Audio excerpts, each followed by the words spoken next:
ومن أحسن قولا ممن دعا إلى الله. اچھا جناب، مکی اور مدنی جس طرح سے قرآن مجید کی آیات دو حصوں میں منقسم ہیں، سببی ابتدائی، اسی طرح سے قرآن مجید جو ہے نا وہ دو حصوں میں منقسم ہے، مکی اور مدنی. اچھا آپ سے سوال ہے، قرآن مجید کہاں اترا تھا؟ اور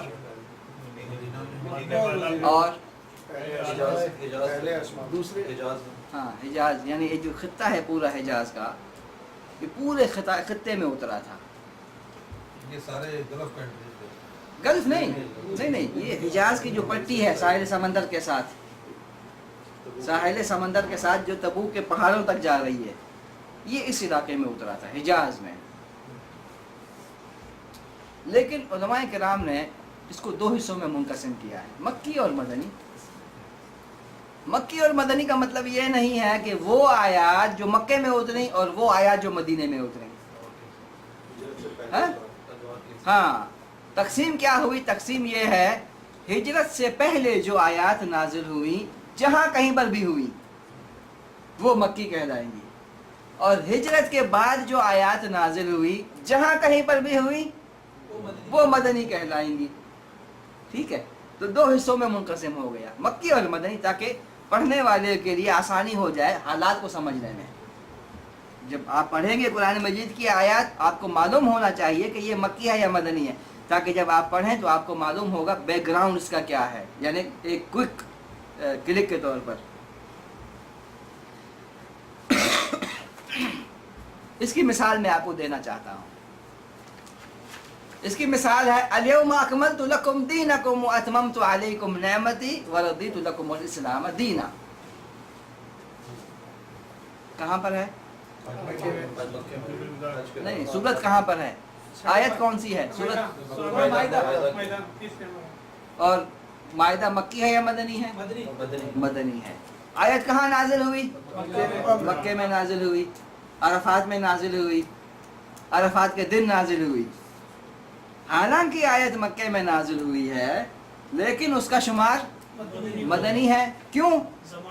ہاں، تو جو مکی اور مدنی کی تقسیم ہے وہ مکان کے لحاظ سے نہیں ہے، زمان کے لحاظ سے ہے. قرآن مجید کی جو دو تقسیم ہے وہ مکانی نہیں ہے، زمانی ہے. مکی اور مدنی کا مطلب ہجرت سے پہلے کا زمانہ اور ہجرت کے بعد کا زمانہ. تو تقسیم زمانی ہے، مکانی نہیں ہے. کیونکہ بعض آیات تبوک میں نازل ہوئی، بعض آیات کہیں اور پر طائف میں ہوئی، بعض آیات کہیں اور پر ہوئی، حنین کے وقت ہوئی. ایسا ہی ہے نا. تو یہ جو تقسیم ہوئی ہے نا، یہ تقسیم اسی بنیاد پر ہے. اچھا جناب، مکی اور مدنی کی پہچان کیا ہے؟ ہم کیسے پہچانیں کہ یہ مکی ہے یا مدنی ہے اگر لکھا ہوا نہیں ہے ہمارے پاس؟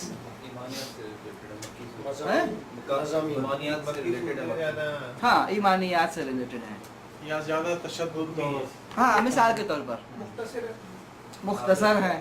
ہاں، یہ ساری جو پہچانیں ہیں مکی اور مدنی کی، سب سے جو پہلی پہچان ہے وہ ہے قوت اسلوب. بات ہو رہی ہے ان سے جو منکر ہیں، ہاں، اور وہ لوگ جن کو اپنی زبان پر فخر اور ناز ہے، ان سے بات ہو رہی ہے، چیلنج کیا جا رہا ہے. تو قوت اسلوب مکی صورتوں کی پہچان ہے. قوت اسلوب، مثال کے طور پر اقتربت الساعة وانشق القمر، مثال کے طور پر یا ایھا المدثر قم فانذر وربک فکبر وثیابک فطہر. قوت اسلوب، کیونکہ بات ہو رہی ہے ان لوگوں کے ساتھ بات کرنی ہے جو معاندین ہیں. قوت اسلوب. مدنی کی کیا پہچان ہے؟ نرمی اور سلاست. کیوں؟ کیونکہ بات ہو رہی ہے ان سے جو ایمان لا چکے ہیں، ہاں، جو ایمان لا چکے ہیں پہلے سے ہی. اچھا جناب، مکی کی پہچان یہ ہے کہ آیتیں چھوٹی چھوٹی ہیں. والطور وکتاب مسطور فی رق منشور، چھوٹی چھوٹی آیتیں، لیکن چھوٹی آیتوں میں فصاحت اور بلاغت کی انتہا، سمندر ہے ان کے اندر. اور مدنی کیا ہے؟ بست آیتیں، لمبی آیتیں. آیتیں دین دیکھ لیں، کیونکہ جن لوگوں سے مخاطب ہیں ان کو تفصیل چاہیے، شرح چاہیے، تفصیل چاہیے. اچھا جناب، موضوع کے اعتبار سے بھی مکی اور مدنی میں فرق ہے. جیسا کہ ابھی بھائی نے بتایا ہے، پورے مکی قرآن میں جو مکی حصے میں، جو مکی زمانے میں ہجرت سے پہلے جو آیتیں اتری ہیں، ان کے 3 مضامین ہیں. صرف 3 چیزوں کے متعلق بات ہو رہی ہے، گھما پھرا کے. سب سے پہلی چیز ہے توحید، دوسری چیز ہے رسالت، تیسری چیز ہے آخرت. اور باقی کوئی بات نہیں کر رہے ہیں، باقی کوئی بات بعد میں کریں گے. پورے مکی قرآن میں یہ 3 چیزیں آپ کو ملیں گی. موضوع کے حساب سے آپ جب پڑھیں گے تو آپ کو معلوم ہو جائے گا کہ یہ مکی ہے. مدنی میں کیا ہے؟ مدنی میں احکام ہیں. اب معاشرہ بن چکا ہے، اب ان کو احکامات چاہیے، یہ کرو، یہ نہ کرو، یہ کرو، یہ نہ کرو. مدنی کی ایک اور پہچان یہ ہے کہ اس میں ہاں شریعت جی ہاں، احکام، شریعت، نماز، روزہ، حج، زکوٰۃ، جہاد. مدنی کی ایک اور پہچان یہ ہے کہ وہ اس میں جہاد بھی ہے اور اس میں منافقین کا ذکر بھی ہے. مکہ میں منافقین نہیں تھے، مدینہ میں منافقین پیدا ہو گئے. تو جس آیت میں، جس صورت میں آپ کو منافقین کا ذکر موجود ہو تو اس کا مطلب یہ ہے کہ یہ مدنی ہے. اچھا، علماء کرام نے اجتہاد کرتے ہوئے چند اور چیزیں بھی بتائی ہیں. وہ یہ ہے کہ جس آیت میں یا ایھا الذین آمنوا، جہاں پر بھی آپ کو مل جائے آپ معلوم ہو کر لیں کہ یہ مدنی ہے، سوائے ایک آدھے سے سنا کے.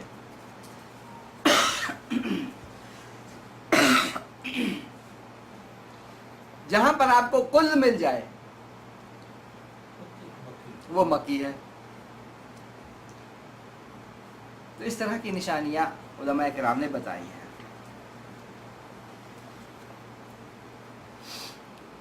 اچھا جناب، مکی اور مدنی جاننے کا فائدہ کیا ہے؟ کیوں؟